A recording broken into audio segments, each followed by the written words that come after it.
Selamat pagi, rekan-rekan semua peserta mata kuliah e-commerce. Bertemu kembali dengan saya. Senang sekali bahwa saat ini kita bertemu kembali dalam perkuliahan kita yang akan membahas topik yang sangat relevan di era digital saat ini, yaitu online payment dalam e-marketplace dan perkembangan inklusi keuangan. Nah, kalau Anda mendengar kata-kata inklusi keuangan, mungkin agak asing bagi kalian sebenarnya. Apa sih inklusi keuangan? Tapi secara tidak sadar, kehidupan Anda sehari-hari sudah berhubungan dengan inklusi keuangan, baik di dalam e-marketplace itu sendiri dan dalam transaksi sehari-hari. Nah, saudara-saudara, di tengah pertumbuhan e-commerce yang pesat, metode pembayaran digital ini menjadi tulang punggung transaksi modern dan berperan besar dalam memperluas akses keuangan masyarakat. Nah, melalui pertemuan ini kita akan memahami bagaimana sih sistem pembayaran online itu bekerja, serta dampaknya terhadap inklusi keuangan di Indonesia. Oke, mari kita mulai dengan semangat dan keterbukaan untuk berdiskusi bersama. Nah, rekan-rekan, tujuan pembelajaran kali ini adalah satu, memahami konsep online payment dalam konteks e-marketplace. Yang kedua, menganalisis hubungan antara online payment dan inklusi keuangan. Yang ketiga, mengidentifikasi tantangan dan peluang online payment di Indonesia. Terus kemudian yang terakhir yaitu menilai e-commerce untuk mendorong inklusi keuangan. Nah, kalau kita kaji lebih jauh, jika kita itu memandang e-marketplace dalam perspektif perubahan digital. Nah, e-commerce atau e-marketplace, kita sebut marketplace saja dulu ya, seperti yang sudah kita bahas minggu lalu, adalah sebuah platform digital. Sekali lagi yang perlu digarisbawahi adalah e-commerce ini adalah sebuah platform digital yang mempertemukan penjual dan pembeli secara online untuk melakukan transaksi barang atau jasa. Di dalam e-marketplace, berbagai penjual dapat menawarkan produk mereka kepada konsumen tanpa harus memiliki toko fisik. Nah, ini kelebihannya.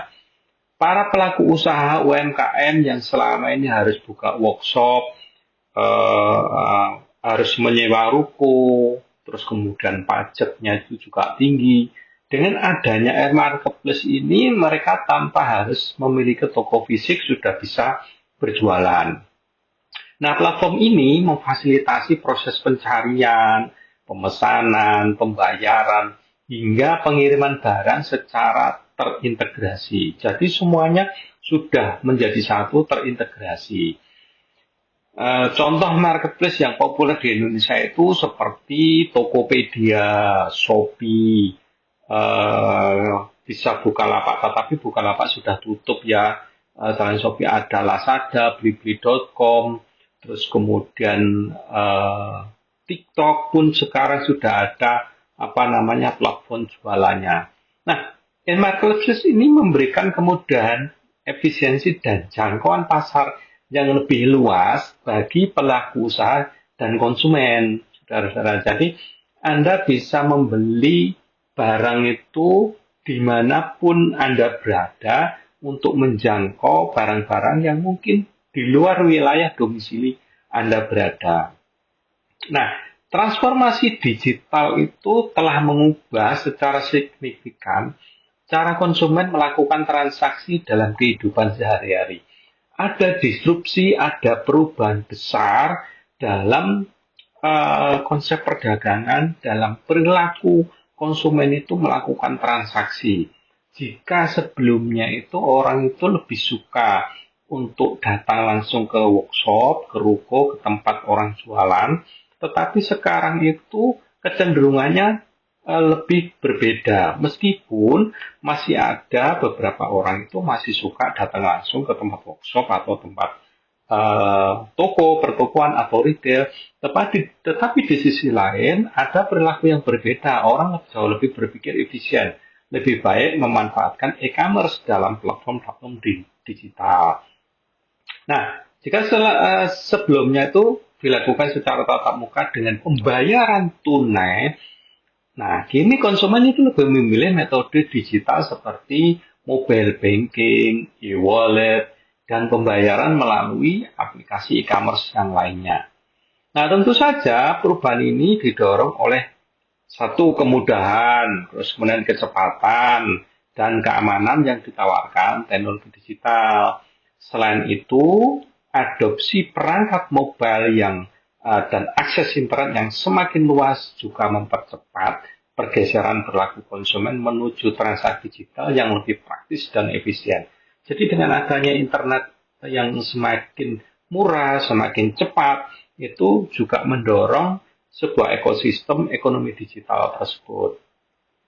Nah, peran teknologi finansial atau fintech semakin dominan dalam mendukung ekosistem digital. Khususnya dalam hal di sektor pembayaran, pinjaman, investasi, dan juga insurans atau asuransi. Fintech atau financial technology itu menghadirkan solusi keuangan yang cepat, mudah, dan terjangkau melalui inovasi digital seperti e-wallet, peer-to-peer lending, dan platform investasi online yang lainnya. Kehadiran platform-platform ini tentu saja memperluas akses layanan keuangan bagi masyarakat yang sebelumnya tidak terlayani oleh lembaga keuangan konvensional. Maka dengan adopsi teknologi yang terus meningkat, fintech menjadi pendorong utama inklusi keuangan dan efisiensi transaksi di era digital. Apa saja contoh-contoh inklusi keuangan dalam fintech ini nanti kita bahas di slide-slide berikutnya. Nah, apa sih online payment itu sebenarnya? Pada dasarnya online payment itu adalah pembayaran digital tanpa uang tunai. Anda tidak perlu membawa uang tunai kemana-mana, jenisnya itu macam-macam. Yang sudah Anda kenal di dalam inklusi keuangannya itu ada e-wallet.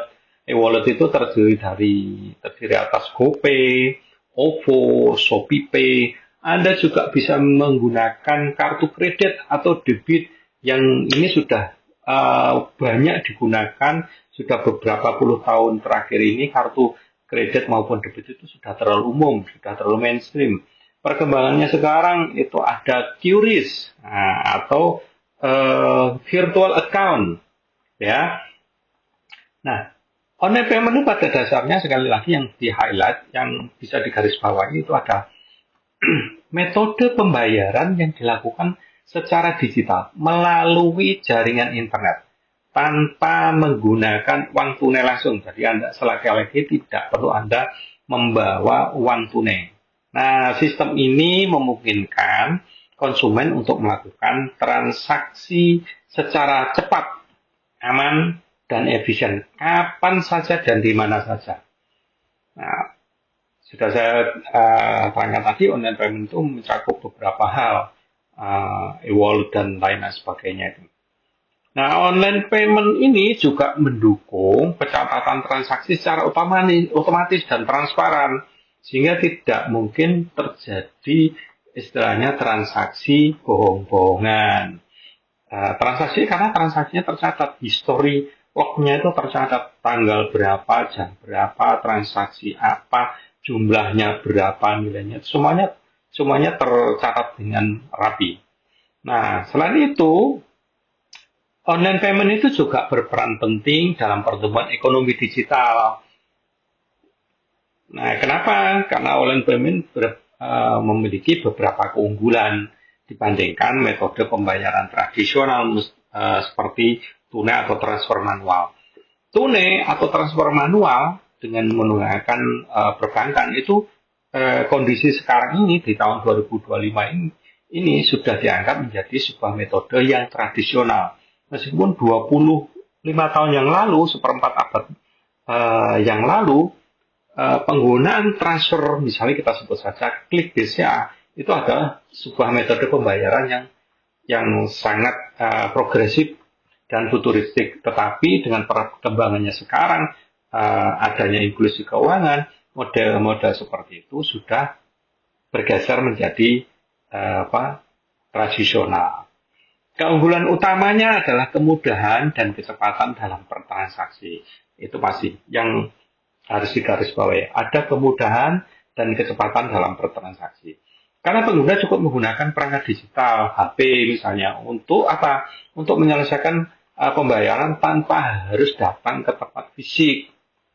Jadi entah itu tidak harus datang ke bank untuk transfer nilai rupiahnya atau nilai transaksinya, cukup Anda klik di HP Anda. Selain itu, online payment itu seringkali terintegrasi langsung dengan platform e-commerce, sehingga proses check out itu menjadi lebih efisien. Keamanan transaksi juga jauh lebih baik berkat penggunaan teknologi enkripsi dan autentikasi data. Sekarang itu kan keamanan sudah semakin ditingkatkan dengan 2 kali autentikasi data. Nah, fitur ini tentu saja adalah sebuah fitur tambahan. Ada fitur tambahan seperti notifikasi real time, riwayat transaksi otomatis, hingga promo dan cashback juga menjadi nilai tambah. Nah, online payment itu mendorong efisiensi, transparansi, dan kenyamanan dalam transaksi digital masa kini. Jika Anda melakukan pembayaran dengan menggunakan mode transfer, maka Anda dikenakan biaya transfer itu yang disebut remiten. Biayanya berapa sih? Remiten itu biasanya dikenakan 2,5% dari total nilai transaksi. Tetapi kalau kita menggunakan online payment, paling kita hanya dikenakan biaya transaksi aplikasinya saja. Biaya transaksi aplikasinya itu kalau nggak salah itu ada yang 1.000, ada yang 1.500. Kalau misalnya itu transaksinya itu 1 juta atau 500.000, biaya 1.000 itu menjadi kecil dibandingkan kalau kita itu harus membayar biaya remiten bank ketika kita itu melakukan transaksi secara tradisional, yaitu melakukan transfer manual. Nah, bagaimana sih mekanisme online payment ini berjalan? Jadi mekanisme online payment di dalam e-marketplace itu dimulai ketika proses pembelian produk oleh konsumen itu sudah di check out. Nah, kemudian setelah memilih barang, konsumen itu akan melanjutkan ke halaman check out untuk menentukan alamat pengiriman dan kemudian memilih metode pembayaran. Baru di tahap berikutnya, tahap ini, sistem e-marketplace itu akan menampilkan opsi pembayaran yang tersedia seperti kartu kredit, e-wallet, transfer bank, atau pembayaran melalui kris. Ada juga melalui virtual account. Yang paling sering dimunculkan itu e-wallet itu sendiri, transfer ke bank itu yang tradisional melalui virtual account, atau bahkan melalui kris. Yang di e-marketplace itu biasanya itu yang ditawarkan itu lebih sering itu adalah virtual account. Nah, setelah metode pembayaran itu dipilih, transaksi akan diproses melalui sebuah gateway pembayaran yang menghubungkan platform e-commerce dengan penyedia layanan pembayaran. Nah, penyedia layanan pembayaran ini dapat berupa perusahaan fintech atau financial technology seperti Midtrans, Sendit, Doku. Nah, Anda sering mendengar ini kata-kata Doku ini. Kalau Anda itu misalnya melakukan pembayaran di platform fintech, nah, ini biasanya mereka itu menyediakan virtual account. Midtrans, Sendit, Doku, atau bank yang menyediakan sistem pembayaran digitalnya lainnya. Nah, saat ini pembayaran digital itu sudah menjadi suatu kewajaran, sudah menjadi sebuah hal yang umum di semua perbankan. Di semua perbankan itu nyaris semuanya sudah menyediakan pembayaran secara digital. Bahkan BRI yang dulunya itu adalah bank yang sangat konvensional, di mana BRI ini adalah konsumennya para UMKM di daerah-daerah, di pedesaan. Sekarang itu di 5 tahun belakangan ini mereka sudah melakukan quantum leap, penyegaran dan pemutakhiran layanan di platform-platform digitalnya. Nah, saya ulangi kembali, saya lanjutkan kembali. Setelah transaksi berhasil nih, terus kemudian gateway pembayaran akan mengirimkan konfirmasi ke e-marketplace. Di gateway-nya nanti itu akan mengirimkan sebuah notis ke e-marketplace bahwa pembayaran sudah terverifikasi. Selain konfirmasi ke e-marketplace, sebagai konsumen juga akan mendapatkan notis bahwa pembayaran itu sudah dikonfirmasi dan terverifikasi. Setelah memproses pemindahan dana ke rekening penjual, ya. Jadi setelah mengirimkan konfirmasi, itu dana itu ditaruh di buffer dulu. Baru setelah barang itu diterima, itu nanti rekening itu baru diteruskan ke penjual. Nah, di sisi lain ini, e-marketplace itu akan memberikan notifikasi kepada penjual untuk segera memproses pengiriman barang. Nah, itu secara paralel ketika itu si pembeli itu sudah melakukan pembayaran dan platform sudah memverifikasi, dia juga akan memberikan notifikasi kepada penjual untuk segera memproses pengiriman. Nah, proses ini mengintegrasikan berbagai teknologi termasuk keamanan transaksi melalui enkripsi dan autentikasi untuk memastikan ketepatan, keamanan, dan juga kenyamanan bagi pengguna dan penjual. Jadi semuanya dipikirkan, saudara-saudara. Tidak hanya dari sisi penjual, tetapi juga lebih fokus kepada tingkat keamanan, kecepatan, dan kenyamanan pembeli. Nah, misalnya studi kasus dalam online payment yang sekarang ini sedang tren itu ShopeePay dan OVO. Nah, kedua platform digital ini, ShopeePay dan OVO, itu telah mengintegrasikan sistem pembayaran mereka itu secara langsung ke dalam platform marketplace. Untuk apa sih? Untuk meningkatkan kemudahan dan efisiensi transaksi. Jadi, untuk meningkatkan efisiensi dan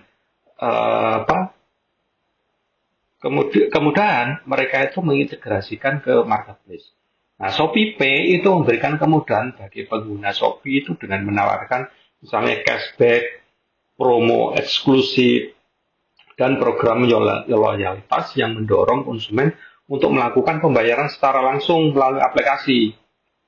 Sementara itu, OVO itu sebagai e-wallet yang terintegrasi dengan Tokopedia itu mempermudah konsumen dalam bertransaksi dan memberikan berbagai keuntungan seperti potongan harga, cashback, serta akses ke layanan keuangan lainnya.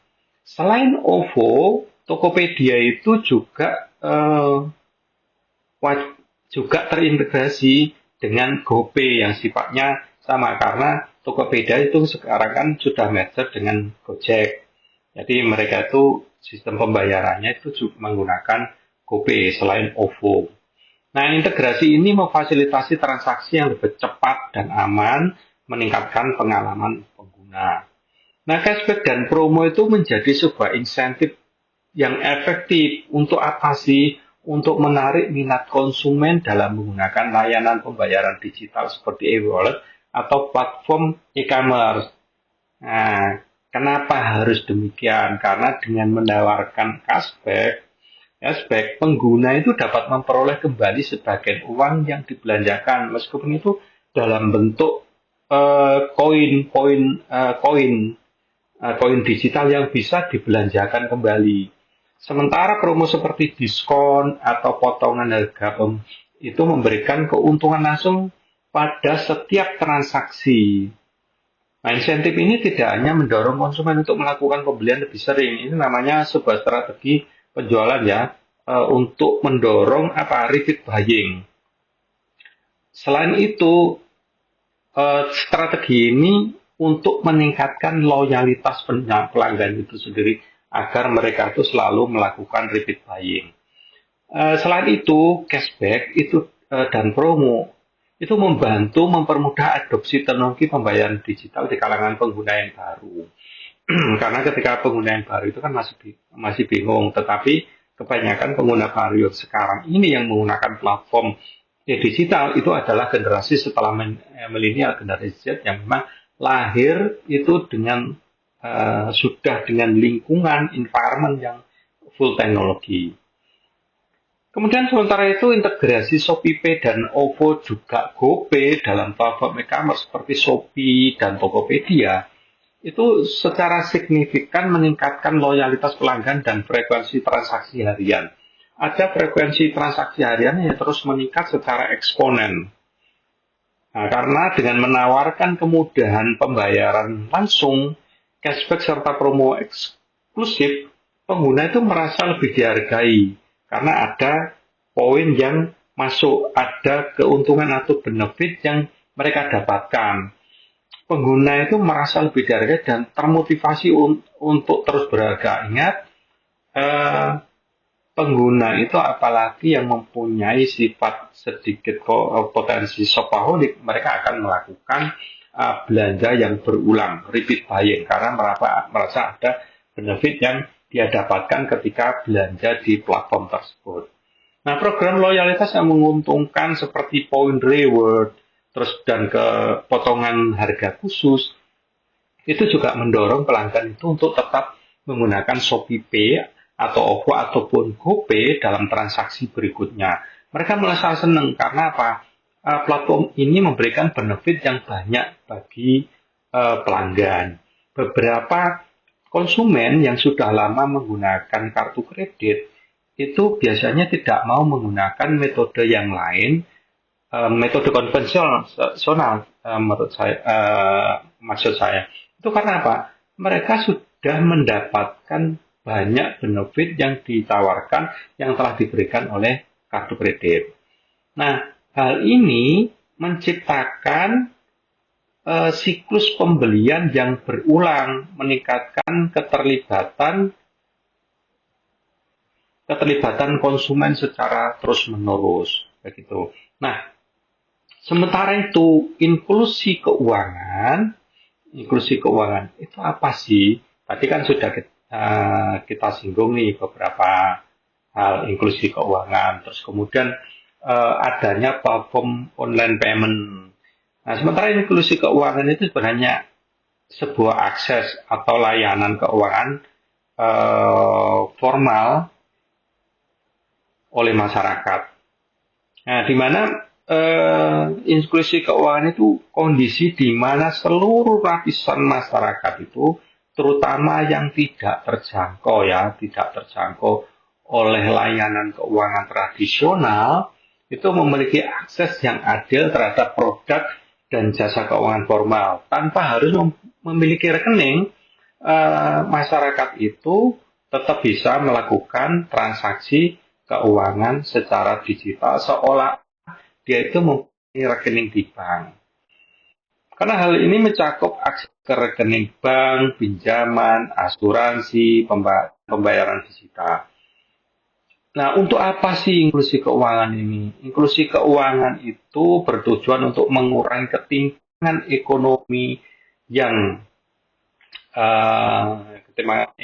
ekonomi dengan memungkinkan individu terutama yang di daerah terpencil ya atau kurang berkembang untuk berpartisipasi dalam sistem ekonomi melalui layanan keuangan yang aman, mudah dan terjangkau serta mendorong kesejahteraan ekonomi masyarakat secara nyata. Beberapa orang di daerah sampai detik ini di seperempat abad setelah milenium ada loh yang masih belum mempunyai rekening bank. Tetapi dengan adanya program inklusi keuangan, itu seseorang itu tanpa harus memiliki rekening di bank, dan itu dia sudah bisa melakukan transaksi keuangan. Beberapa indikator inklusi keuangan itu apa saja sih indikator keuangan itu? Jadi indikator keuangan, inklusi keuangan itu mengukur sejauh mana sih masyarakat memiliki akses dan menggunakan layanan dengan keuangan secara formal. Beberapa indikator itu terutama termasuk kepemilikan rekening bank. Tidak semua memiliki rekening, tetapi lebih baik itu ketika seseorang itu memiliki rekening di bank. Karena apa? Karena ketika Anda itu akan top up e-wallet, itu pasti membutuhkan transfer bank tertentu. Even kalau misalnya Anda itu tidak mempunyai rekening di bank, itu Anda bisa membayar melalui minimarket yang tersedia untuk top up e-wallet. Ya. Beberapa indikator utama termasuk rekening bank, akses terhadap kredit, asuransi, dan layanan investasi. Selain itu, penggunaan metode pembayaran digital seperti e-wallet dan transfer online itu juga menjadi indikator penting. Nah, akses terhadap layanan keuangan di wilayah perkotaan dan pedesaan, serta adopsi teknologi fintech itu juga menunjukkan tingkat inklusi keuangan. Jadi, kalau orang di pedesaan itu sudah mulai berkenalan dengan fintech, itu artinya itu mereka itu sudah masuk di dalam inklusi keuangan. Semakin banyaknya individu yang menggunakan layanan ini, menandakan semakin inklusifnya sistem keuangan di suatu negara. Salah satu contoh yang paling gampang penerapan atau wujud inklusi keuangan adalah ketika Anda itu membeli di sebuah warung atau dan sistem pembayaran mereka itu sudah menyertakan menggunakan QRIS, misalnya menggunakan QRIS, itu adalah salah satu wujud bentuk inklusi keuangan, saudara-saudara. Nah, peran online payment dalam mendorong inklusi keuangan itu apa ya? Ada inklusi keuangan, tentu saja ada online, itu nanti juga muncul online payment. Nah, online payment itu memainkan peranan yang sangat penting dalam mendorong inklusi keuangan, terutama bagi masyarakat yang sebelumnya tidak terlayani oleh sistem keuangan tradisional. Nah, dengan adanya metode pembayaran digital ini, individu dapat mengakses layanan keuangan meskipun tidak memiliki rekening di bank. Nah, itu harus digarisbawahi. Tidak harus mempunyai rekening di bank, ya. Terus kemudian e-wallet, transfer online, dan pembayaran melalui aplikasi memungkinkan orang itu untuk melakukan transaksi membayar tagihan atau bahkan menerima gaji tanpa harus pergi ke bank. Intinya itu. Jadi memudahkan. Nantinya itu perbankan itu akan sepi atau berkurang antriannya di teller, di counter teller itu. Karena apa? Karena orang sudah mulai beralih ke inklusi keuangan, ke aplikasi online payment.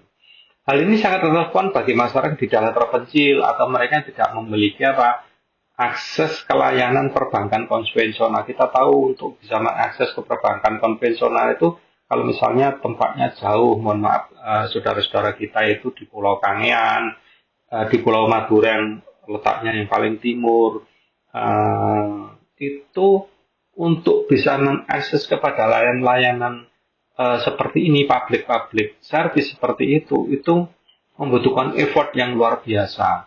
Nah, hal ini inklusi keuangan ini sangat bermanfaat bagi saudara-saudara kita itu yang terletak di pulau-pulau terpencil di luaran sana.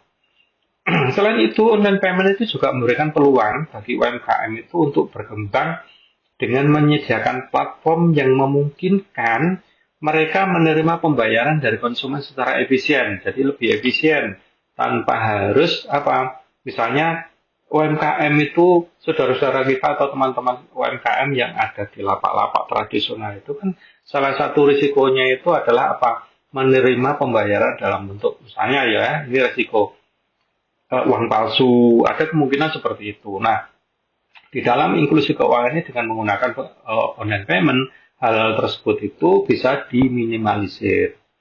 Nah, inklusi keuangan melalui sistem perbankan digital itu juga mendorong literasi keuangan karena lebih banyak orang yang mulai memahami dan memanfaatkan produk keuangan digital. Nah, dengan demikian, online payment yang berkontribusi pada pemerataan akses keuangan dan meningkatkan kesejahteraan ekonomi secara lebih inklusif. Hal ini harus didukung oleh regulasi dari BI, OJK, KRIS, dan lain-lain itu untuk apa? Untuk menjamin tingkat keamanan konsumen ketika bertransaksi, baik transaksi pinjaman maupun transaksi dalam hal pembayaran. Nah, tentu saja ada tantangan-tantangan yang dihadapi di dalam online payment itu, di mana diantaranya adalah literasi digital dan keuangan yang rendah, keamanan data dan risiko cyber, keterbatasan infrastruktur di daerah tertinggal, regulasi yang masih saja berkembang, yang kadang juga regulasi itu juga berubah-ubah. Nah, terutama yang kita garis bawahi masalah pertama itu adalah masalah keamanan menjadi perhatian utama.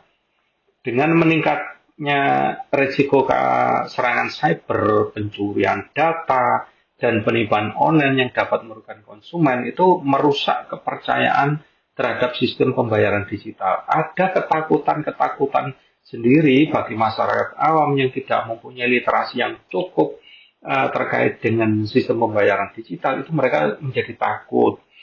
Karena memang risiko itu tetap ada, itu menjadi sebuah tantangan kita untuk kita terus selesaikan. Untuk itu, tingkat-tingkat keamanan terkait dengan transaksi ini terus berkembang, ada autentikasi data sampai 2 kali. Itu salah satu mitigasi-mitigasi yang dilakukan oleh penyedia jasa online payment. Nah, literasi digital di kalangan sebagian masyarakat itu juga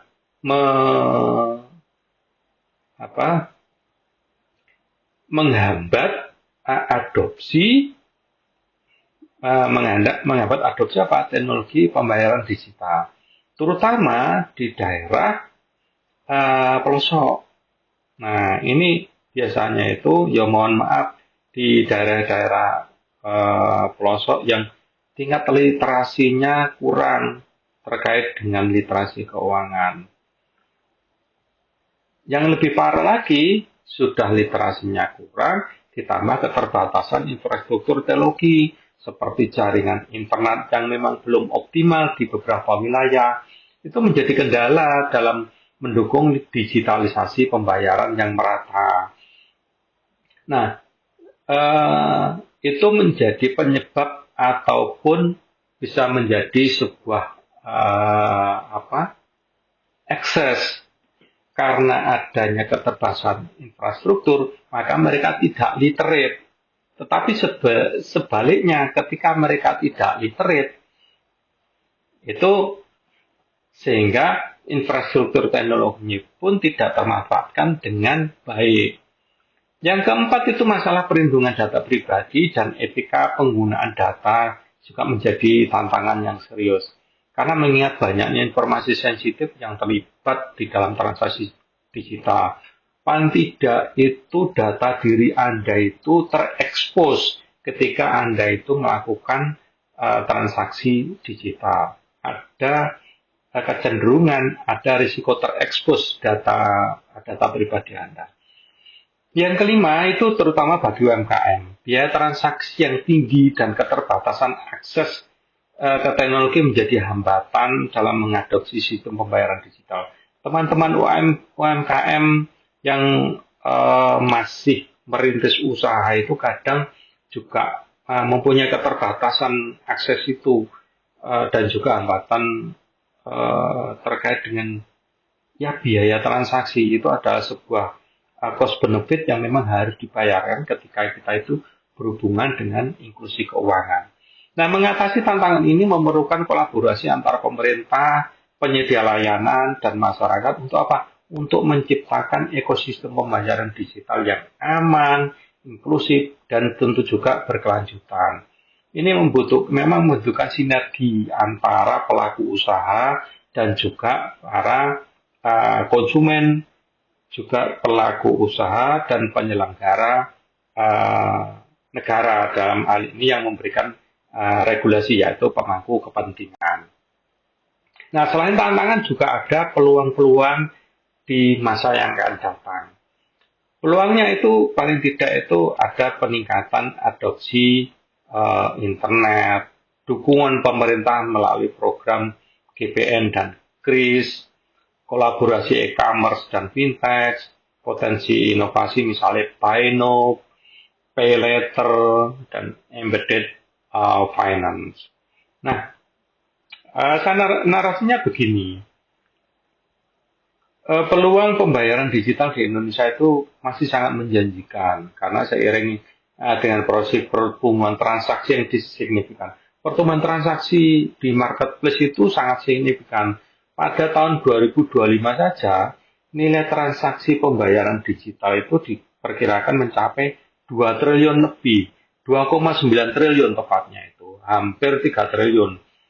Hal ini meningkat tajam dari periode sebelumnya yang hanya 2,4 atau sekitar 2,5 triliun di tahun 2024. Nah, hal ini implikasinya apa? Hal ini mencerminkan adopsi yang semakin luas oleh masyarakat dan pelaku usaha. Artinya inklusi keuangan ini sudah semakin diaplikasikan oleh masyarakat dan masyarakat itu sudah semakin tinggi aksesnya kepada inklusi keuangan.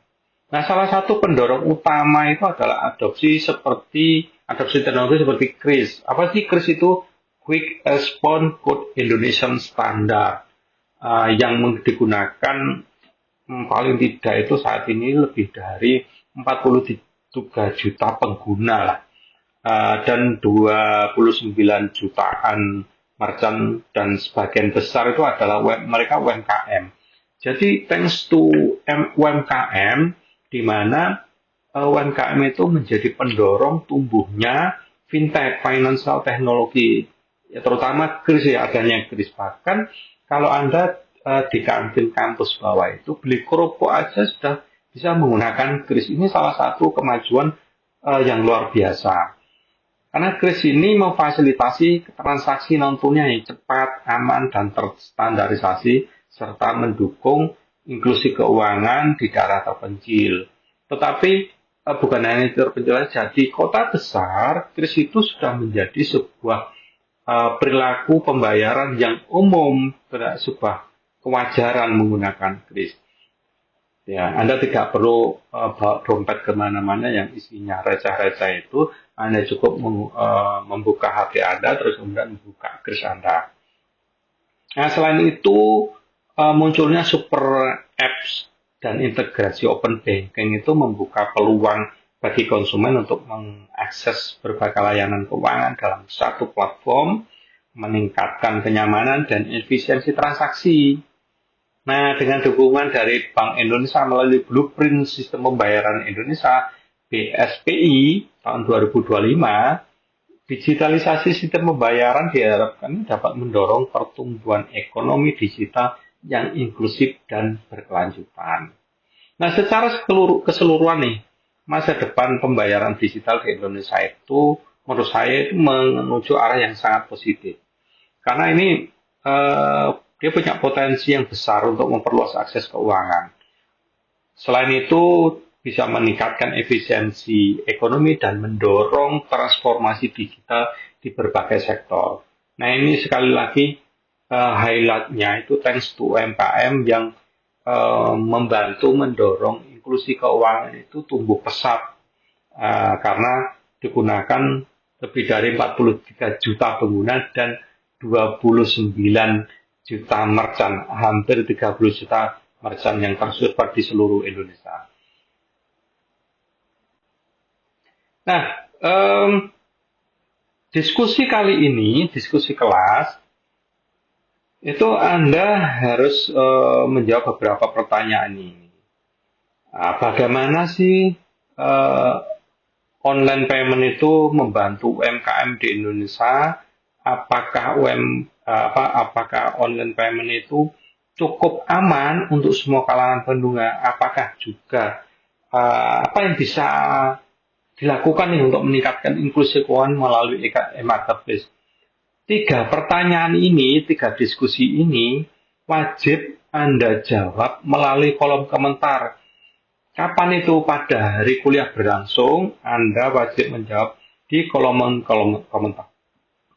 Jawaban yang melebihi hari perkuliahan akan mendapatkan penilaian yang berbeda dibandingkan dengan Anda itu menjawab pada saat perkuliahan. Nah, link ini akan dibuka selama masa perkuliahan berlangsung selama 1 semester.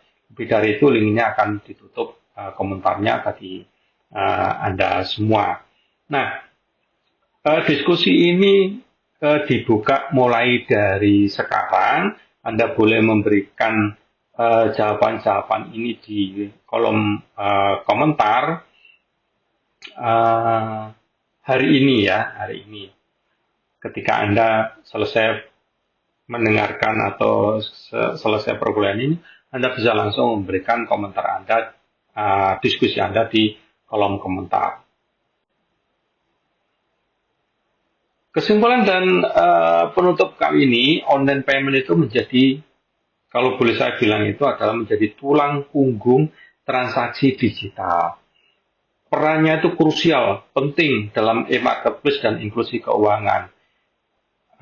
Diperlukan sinergi antara teknologi, regulasi itu yang membuat ya pemangku kepentingan dan edukasi masyarakat. Perlunya literasi masyarakat itu untuk apa? Untuk meningkatkan inklusi keuangan.